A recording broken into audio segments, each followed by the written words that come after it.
Thank you, Ripcord, for opening us up this morning and opening up a cappella month here at Numen Lumen. Great beginning to lots of great things happening this morning and all month, so thanks for being here. Also want to thank Jessie Warren-Vinson for being here and speaking with us this morning. Our theme for Numen Lumen this year is Reconciling Lives, Personal Stories in the Search for Multi-Faith Understanding.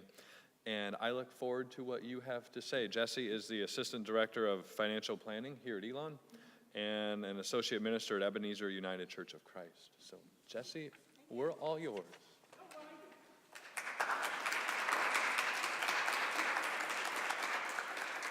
Thank you so much. Guys, I thought I was in church there for a minute. I thought I was at Ebenezer. I said, wow. Last thing you want in the house is a preacher and that kind of singing, so it brought some joy to my heart, and I thank you for it. I'm always excited to be, I call this church, in an environment that I'm very, very comfortable with, and I'm always glad to share my story. And the story, of course, that I'll share today is quite different from stories I've even shared in the past. So what it does, it allows me to open up and to be who I am. I'll start by basically talking about my life. And my life as I grew up, my life started right here in this small county, Alamance County, and I was one of 11 children in a family, a very, very close-knit family that lived on a farm. I was raised basically on a farm. My parents were sharecroppers. They took extremely good care of those 11 children that they were responsible for. I never experienced hunger. I never experienced being less than clean. And my favorite memories as I was growing up on that farm was with the the sisters and brothers that I had, where we played ball. We did a lot of things.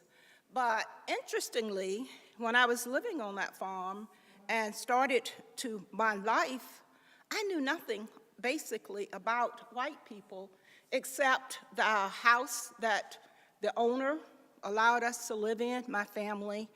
And I knew nothing basically except the little bit of TV that I was allowed to watch. So as I start to think about those years and my life as I was growing up, I thought about the incredible moral values, the spiritual values, the things that my parents implanted in those 11 children, and it was absolutely amazing. During that time of my early years, I won't date myself, but during those times of my early years, my parents, even though they lived on what was called in an environment where they were sharecroppers, they never thought of the welfare system. It never crossed their minds because they taught us that hard work and prayer and God would always provide. So that's a basic premise of those early years of my life. I remember my very first heartache was when my parents moved to the big city of Graham. And I was in the 4th grade, and I had to leave my best friend. I think I lost probably a little faith during that experience.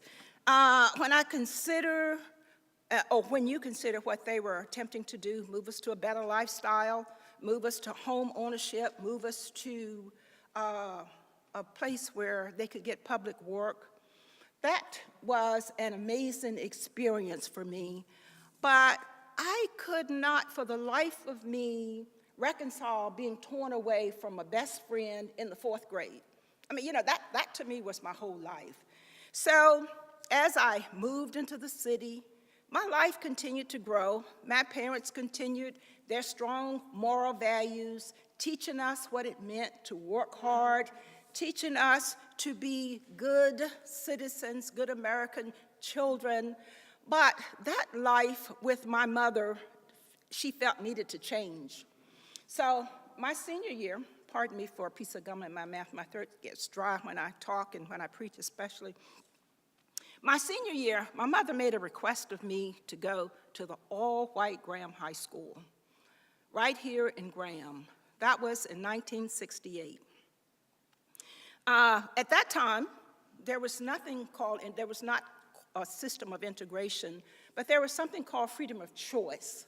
So she opted to take that freedom of choice and ask me to move into what her justification was. I want you to start moving into the real world. And boy, was that a preparation for a lifetime. Let me just share some of the things with you that were going on in that year. And according to the History Channel, and I pulled some information, I said, if I'm going to share, I want to talk about 1968. What was actually happening during those years? 1968 is considered one of the most turbulent and pivotal 12-month period in American history. The single year was a flashpoint for many of the social, political, and cultural transformation for which the overall decades of the 60s is known. During these years, the United States became entrenched in an unpopular war in Vietnam abroad, while unrest, experimentation, violence, and outspokenness raged throughout the nation. The civil rights movement gained a lot of attention. There were the sit-ins, the riots, leaders of the country were being assassinated, Martin Luther King, our president, all of that was happening during my senior year. So can you walk with me through that period of time of being the second minority student in an all-white Graham High School? Well, to say the least, it wasn't very, very unpleasant. I mean, during the time when Dr. King was murdered, I took a few spitballs to the cheek, but that was something that was, my mom said, you gotta toughen up, you gotta go right back. I never ever considered that there would be a time when I would never be back in that school because I trusted her values, I trusted what she instilled in me. So those were some of the times that I wanted to sort of bring you into where my life led and where I am right now. I survived the 1968, and especially I kept my faith intact. My mom would send us to Sunday school, take us to church. We were a family where we gathered around the Sunday table every Sunday to have discussions about life, to talk about what it meant to be a part of the world we live in. So it was an interesting life. And then I went on to college after high school, went to A&T, and then from there I moved to Virginia. Did like most women do, I got married. I had 2 children, 2 girls, and I was married to the town lawyer in Virginia. We had the nice big house, we had the nice family surroundings, everything was just great, except it ended in an unfortunate divorce. And during that time, after the divorce, I moved back to North Carolina, brought the 2 girls back here with me. My youngest was going into high school, and my oldest daughter was going into the 10th grade. Well, actually, when I moved from Virginia, took some of the burdens off my life, of marriage, some things that were going on. I started to run the country with my youngest daughter, who was a basketball player. We were all over the state, different places, and we really, really enjoyed that good time growing up with a close, close relationship. And then in our high school years, I started noting something a little different about her. She's just a basketball player. She loves playing basketball. She plays all over. She'll play basketball with the best. She'll play basketball with everybody. But then I started noticing tendencies of her being a lesbian. So my whole world started to crush. I said, how can I have a daughter in this lifestyle, and yet how can she survive this when she comes out of the gate with 2 strikes against her? you're a minority, and now you're a lesbian. And I could not wrap my mind around that whole experience. So by then I had a master's in counseling, but even my personal counseling would not help me. I didn't know what to do. I didn't know. I had these internal struggles. I couldn't go to my family. I couldn't go to my friends. I couldn't go to my church. Black churches never talk about that kind of thing. Nobody wanted to talk about an issue such as that with me. So I got outside counseling. I called my daughter's father. She came down and found out it was not a surprise to him. He didn't mean anything, basically. He went on with life as usual. So there I was, left to deal with what I thought was shame and continued condemnation from my church. Because, I don't know if many of you know, when you go to the church or if you talk to the church, there's always those stories, the biblical stories that they can carry you to and point you directly to what causes, the reasons, they're behind the story as to what is going on. And then in 2004, I answered the call of my life to ministry. It was difficult because here I'm saying, Lord, I'm walking into ministry, and now this is Father complicating my life. I cannot go in this direction. Of course, I had a fight and he won, but it was really a difficult position for me to be in. So as I continued through the years, and I would go and study scripture, I would study, I said, Lord, this is not making any sense to me. But then one day, that light bulb came on. And that light bulb directed me, even in those scriptures where people were condemning a lifestyle, it led me to love. It led me in a direction where this is what it's all about. Jesus died for love. So now you have to take on the role of love.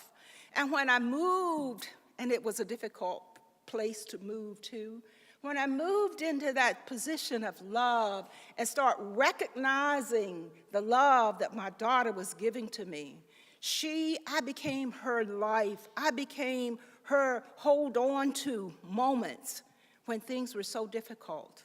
So when I started to focus in that Bible, that same one where people took me to, I would always end up in the position of love. In James, it talked about love. It talks about if you come into an assembly and there is a person who's in finery and there's a person who's poor and you pay more. It started focusing on partiality. It started focusing on making a difference in people's lives when so the Bible supported where I was trying to go, but it was only, Jan, when I recognized my call. It was only when I was able to accept the love that my daughter was given to me that I said, Lord, I'm not going to fight this any longer. I'm not going to be the one, and my time is getting close, I'm not going to be the one who prevents that love from shining through. So as I worked through these issues in life and had that Bible in my position, it's still a difficult road for me because I'm in a church where it's not a part of that church. I've tried to make it an effort to talk about it, but it doesn't work. But you know what? I've decided that if I go to any other church, especially a black church, it's going to be the same. So why not stay where you are and wait for that time of reconciliation? That's how we get lives reconciled. That's how we get people to come into the place where it's all about love. I've concluded, church, and I'll call you church, as long as we live, there will always be controversy. As long as we live, there will be something to disagree. As long as we live, many lives will be harmed. But one thing I'm convinced, that as I survived the 60s and changes were made in this life, the road I've come across, that same road is going to take me to where I need to go and where we all need to go. So I'm privileged today to have my youngest daughter, Ivy. Ivy, who's an Elon alum, yay! She's an executive with Proximity Hotel, and she's on the board of Gifford Greens. And I'm so proud of that because Gifford Greens is a national organization that puts fundraisers together and put money back into the community for the LGBT community. So she's working her work. She's doing her thing. And she's also a part of a nonprofit organization that works with welfare. And it's a group that the federal government puts contracts and put aid into getting unskilled people skilled. So she's back to her grandmother's lifestyle. If I get people to work hard, then they're going to make life better.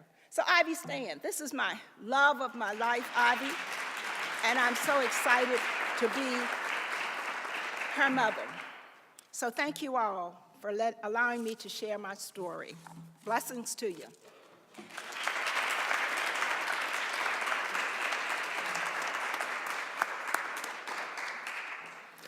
Thank you, Jessie, for sharing with us, and Ivy for being here with us today, and the rest of you all for sharing a bit of your morning together with one another, learning, growing, and spending life together in community.